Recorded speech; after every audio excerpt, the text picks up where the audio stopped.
دي بروين يمدح عمر مرموش: إضافة كبيرة تمنح مانشستر سيتي قوة افتقرنا لها. ميرور: على ليفربول الاستجابة لشروط محمد صلاح. ذا جارديان: مرموش أصبح علامة فارقة في تطور أسلوب جوارديولا مع مانشستر سيتي. مصطفى محمد أساسيا في تشكيل نانت أمام ريمس بالدوري الفرنسي.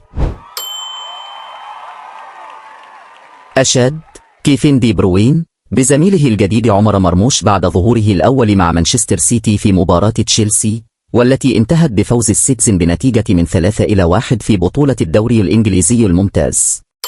وانضم عمر مرموش إلى مانشستر سيتي قبل 10 أيام تقريبا قادما من أينتراخت فرانكفورت مقابل 75 مليون يورو بعد تألقه في الدوري الألماني.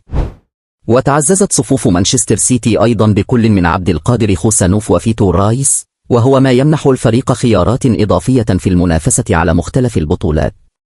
وخلال مباراة تشيلسي شارك كل من خوسانوف ومرموش في التشكيل وقدم أداء جيدا، وهو ما أشار إليه دي بروين قائلا في تصريحات عبر موقع ناديه الرسمي: من الواضح أنهما ساعدانا في هذه المباراة. وتابع: شارك خوسانوف في بداية المباراة عندما لم يكن لدينا أي مدافعين، كان هناك سوء توفيق بالبداية، لكن بعد ذلك قدم أداء جيدا ويجب أن يكون فخورا بذلك في سن 20.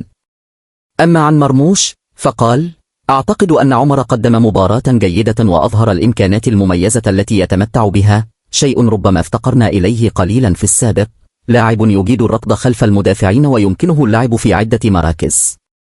واعتبر دي بروين أن وجود لاعبين جدد مثل مرموش يعزز من قوة الفريق، مضيفا: لدينا الآن المزيد من الخيارات في الفريق، وهو أمر جيد بالنسبة لنا، خاصة مع ازدحام جدول المباريات. ميرور: على ليفربول الاستجابة لشروط محمد صلاح. سلطت صحيفة ميرور البريطانية الضوء على أداء محمد صلاح في مباراة ليفربول وبورنموث بالدوري الإنجليزي الممتاز. وقاد محمد صلاح ليفربول للفوز بهدفين دون رد، حيث سجل هدفي فريقه، واحدا من ضربة جزاء والآخر بتسديدة رائعة. وتبرز ميرور في تقريرها دور محمد صلاح في هيمنة ليفربول هذا الموسم والأداء المميز للفريق. محمد صلاح سجل 21 هدفا في الدوري الإنجليزي الممتاز حتى الآن، ويتصدر ترتيب الهدافين. ويشير التقرير إلى مستقبل محمد صلاح غير المؤكد مع ليفربول، مع عدم التوصل لاتفاق لتجديد عقده الذي ينتهي في نهاية الموسم الحالي. وتؤكد ميرور على ضرورة تحرك ليفربول لتجديد عقد محمد صلاح البالغ من العمر 33 عاما. وأفادت أن رغم عمر صلاح إلا أن تاريخه الثابت في تسجيل الأهداف يؤكد أنه من أفضل اللاعبين في الدوري الإنجليزي.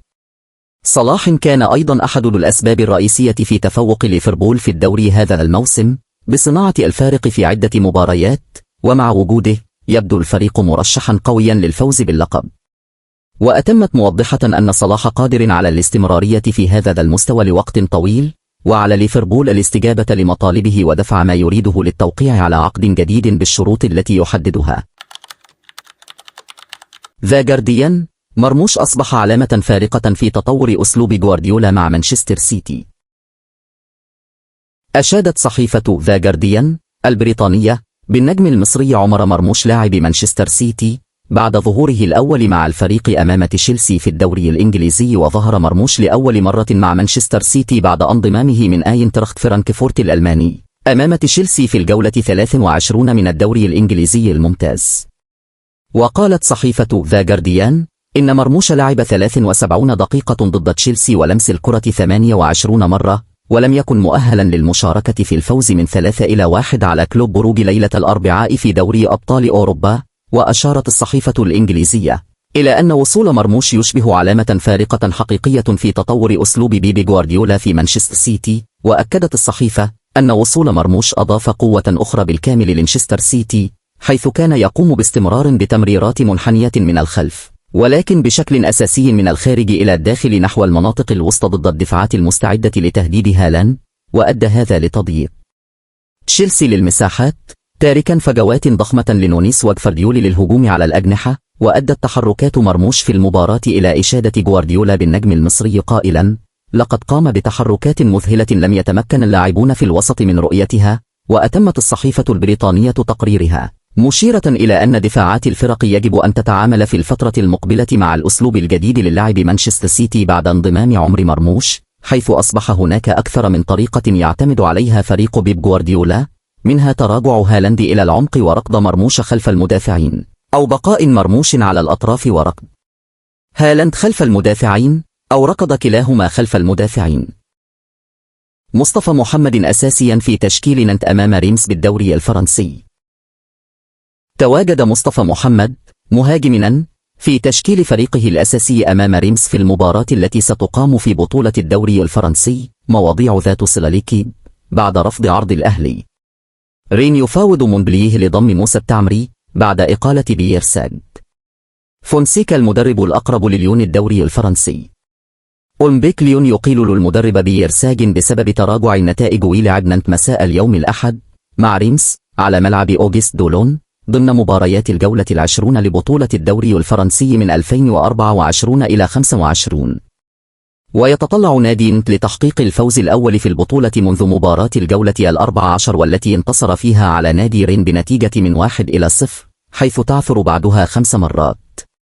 وبخصوص مصطفى محمد فيرغب في مواصلة التألق بعد تسجيل الهدف الوحيد لفريقه في الجولة الماضية أمام ليون في مباراة انتهت بنتيجة من 1-1 ضمن مباريات الجولة 1-9. وبشكل عام لعب مصطفى محمد 18 مباراة في جميع مسابقات الموسم الحالي من 2024 إلى 25، سجل خلالهم 3 أهداف وقدم تمريرة حاسمة، وفي الدوري الفرنسي سجل هدفين وقدم تمريرة واحدة. ويدخل نانت هذه المباراة محتلا المركز 14.